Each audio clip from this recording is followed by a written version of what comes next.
സോഡയൊക്കെ അങ്ങ് ഒഴിച്ച് ചൂടും 35 ഡിഗ്രി ഉള്ള ഈ വെള്ളത്തിനകത്താണ് കളിക്കാൻ പോകുന്നത്. അപ്പൊ ഒരല്പം ഇച്ചിരി നമ്മുടെ മറ്റേ പറഞ്ഞ പോലെ ഇവിടെ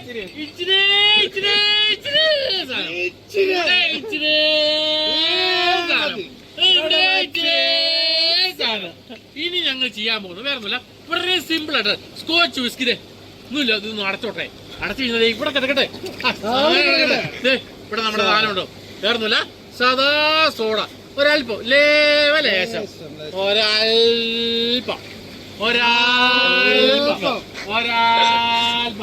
ഒരു കാര്യം മറന്നുപോയി, ഒന്ന് പിടിച്ചോ. ഐസ് ക്യൂബ് എന്താ പറയോ, തണുപ്പും ഔട്ട്സൈഡ് ടെമ്പറേച്ചർ തണുപ്പ്, ഇൻസൈഡിൽ ചൂട്, അതിന് ഇടയ്ക്ക് നമുക്ക് വേണ്ട എന്താണ് ഐസ് ക്യൂബ്.